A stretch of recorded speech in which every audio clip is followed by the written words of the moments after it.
আর্থিক সংকট কাটাতে আষাঢ় মাসের বৃহস্পতিবার দিন মা লক্ষ্মীর পায়ের কাছে নিবেদন করুন এই একটি জিনিস। ঘর থেকে নেতিবাচক শক্তি হবে দূর। এছাড়াও সাংসারিক জীবনের কলহ, অশান্তি, রোগ জ্বালা, গোপন শত্রু থেকেও মুক্তি পাবেন। জীবন হয়ে উঠবে সুমধুর। এছাড়াও জীবনে চলার পথে সুখ, শান্তি, সমৃদ্ধি আরও বৃদ্ধি পাবে। নমস্কার বন্ধুরা, ভক্তিমূলক কথা চ্যানেলে জানাই আপনাদের সকলকে স্বাগত। বন্ধুরা, আশা করছি ঈশ্বরের আশীর্বাদে আপনারা প্রত্যেকেই ভালো আছেন এবং সুস্থই আছেন। বন্ধুরা, রান্নাঘরে প্রতিদিনের রান্নার কাজে ব্যবহার করার কিছু মশলাও জীবনে অনেক প্রকার টোটকাতে কাজ করতে থাকে। যেমন লবঙ্গ, এলাচ, এছাড়াও সর্ষে, তার সাথে সাথে নুন, হলুদ, শুকনো লঙ্কা, তেজপাতা, এরকমই রান্নাঘরের বহু মশলা জাতীয় জিনিস আমাদের দৈনিক জীবনে নানা প্রকার টোটকাতে কাজ করতে চলে আসছে।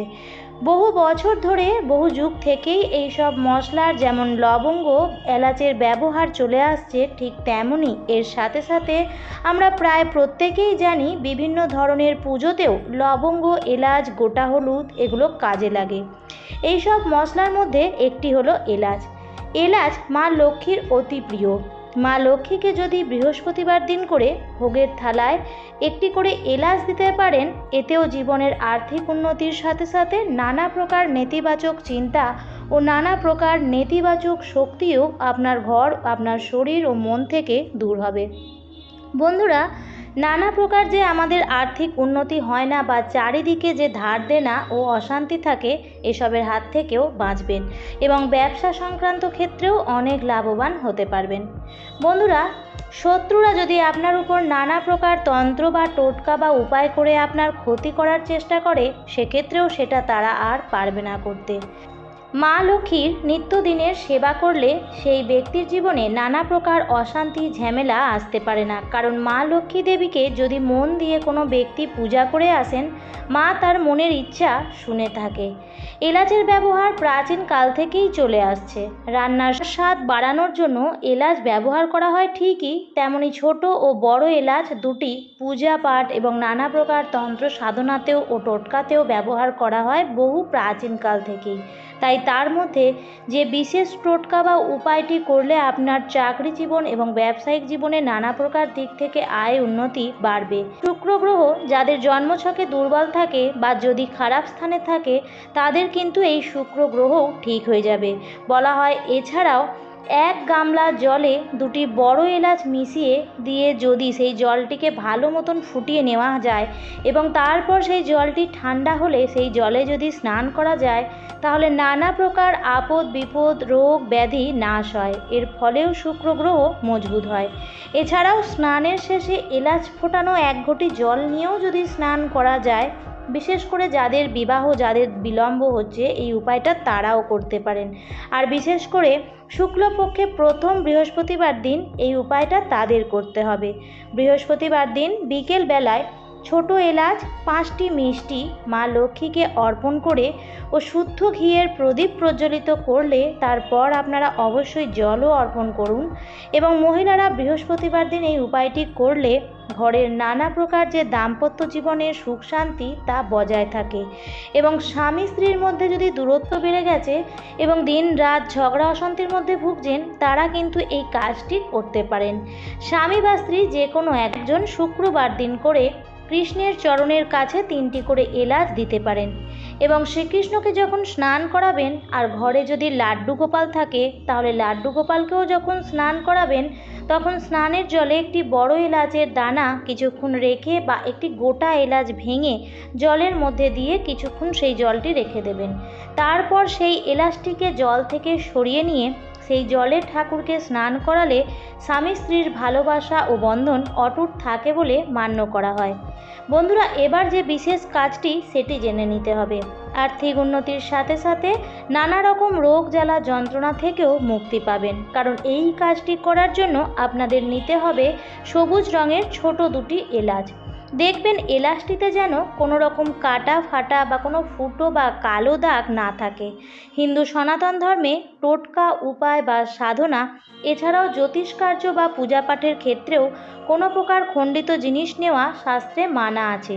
বলা হয় খণ্ডিত জিনিস দিয়ে কোনো প্রকার টোটকা বা পূজা পাঠ করা হয় না, কারণ সেটি অসম্পূর্ণ হয়। খণ্ডিত জিনিস দিয়ে কোনো প্রকার কাজই হয় না। যখন আমরা দেখবেন শিব ভগবানকে চাল অর্পণ করি বা মা লক্ষ্মীর ঘটে বা বিভিন্ন দেবদেবীকে যখন চাল অর্পণ করি, তখন পঞ্চশস্যর সাথে যে চাল অর্পণ করি সেগুলো দেখতে হয় চালগুলো খণ্ডিত আছে কিনা।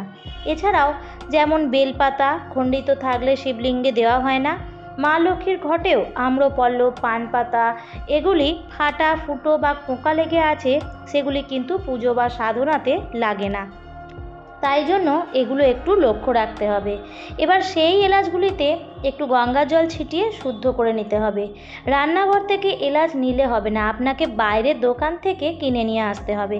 এবং তারপরে এই দিন আপনাকে সন্ধেবেলায় যখন আপনি সন্ধ্যা দিতে যাবেন ঠাকুরঘরে, তখন আপনি মা লক্ষ্মীর সাধনা করবেন এবং তখন এলাচ দুটিকে কোনো উঁচু জায়গার মধ্যে, যেন মাটির মধ্যে না থাকে এরকম কোনো উঁচু জায়গার মধ্যে রেখে দেবেন এবং একটি নতুন সূঁচ নিয়ে এসে সেই এলাচ দুটির মধ্যে গেঁথে দিতে হবে এবং সামান্য সিঁদুর লাগিয়ে নিজের মনস্কামনার কথা বলতে হবে। বলার পর আপনি এই সূঁচের মধ্যে সুতো পরাবেন এবং সুতো পরিয়ে একটি ছোট্ট রিংয়ের মতন করে নিজের ইচ্ছার সমস্ত কথা জানাবেন। প্রথমে কিন্তু সূঁচটি এলাচের মধ্যে গেঁথে রাখবেন আর ফুটো যে পেছনে আছে সেটি কিন্তু খালি থাকবে। প্রথমে আপনাকে রিংয়ের মতো করতে হবে না। এরপর সূঁচটি সমেত আপনার ঠাকুর ঘরের কোনো পাত্রের মধ্যে নিয়ে মা লক্ষ্মীর সামনে রেখে তার মধ্যে সামান্য গঙ্গা জল, সিঁদুর, একটু হলুদ এবং ফুল ছিটিয়ে রেখে দেবেন এবং তার মধ্যে একটি আপনারা দূর্বা অবশ্যই রেখে দেবেন এবং মা লক্ষ্মীর ভালো করে পুজো, আরতি, ভোগ প্রদান করবেন।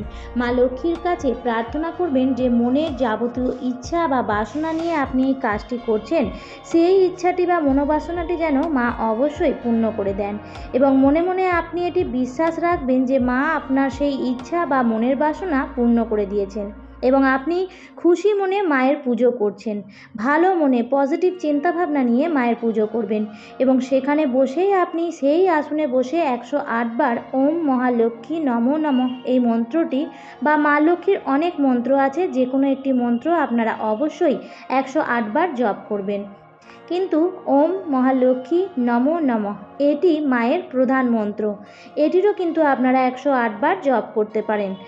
ঠাকুরের সামনে বসে কোনো কিছু হাতে নিয়ে যদি কোনো মন্ত্র 108 বার বলা হয়, তাহলে সেই জিনিসটি সার্থক হয় বা সেই জিনিসটি শুদ্ধ হয়। তারপর মায়ের সামনে একটি ঘিয়ের প্রদীপ প্রজ্বলন করবেন এবং তারপরে পূজা পাঠের পরে সূঁচটি আপনি নেবেন এবং আপনার সব মনস্কামনা পূরণ হয়েছে বলে ওপরের দিকে টেনে নেবেন। সুতোতে এলাচটি ঢুকিয়ে আপনারা একটি গোল মতন সুতোটি করে একটি গিঁট মারবেন, যেন রিং ফিঙ্গার বা আংটির মতো ছোট হয়।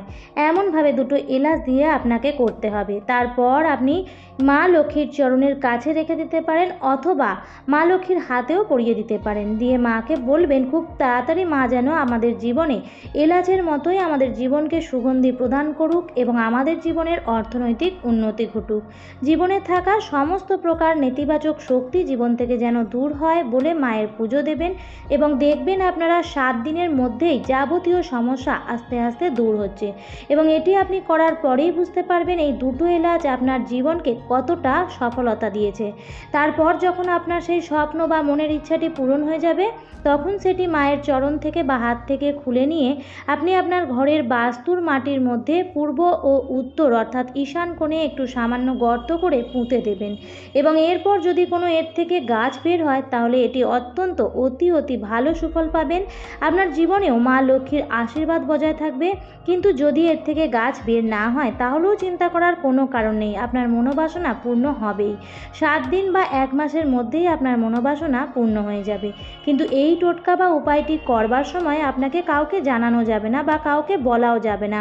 সেদিন কিন্তু অবশ্যই নিরামিষ আহার গ্রহণ করতে হবে এবং এই দিন সকালে 108 বার আপনাকে এই মন্ত্রটি জপ করতে হবে পূজা করার সময় এবং সন্ধেবেলাতেও এই মন্ত্রটি 108 বার জপ করে নেবেন।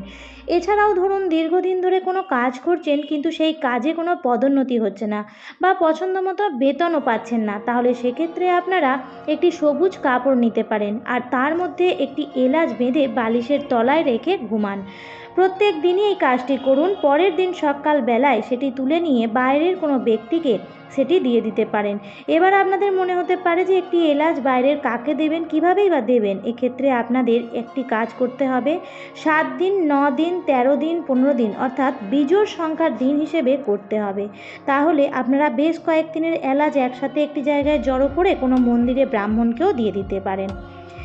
আশা করি বন্ধুরা আপনাদের এই ভিডিওটি দেখে ভালো লাগলো বা একটু হলেও উপকারে লাগলো। যদি ভিডিওটি দেখে ভালো লেগে থাকে তাহলে অবশ্যই লাইক, কমেন্ট, শেয়ার করবেন বন্ধুরা। আর যদি চ্যানেলে নতুন হয়ে থাকেন তাহলে অবশ্যই চ্যানেলটিকে সাবস্ক্রাইব করে আমার সাথে থাকবেন। দেখা হবে পরবর্তী নতুন ভিডিওতে। ভালো থাকবেন, সুস্থ থাকবেন। ধন্যবাদ।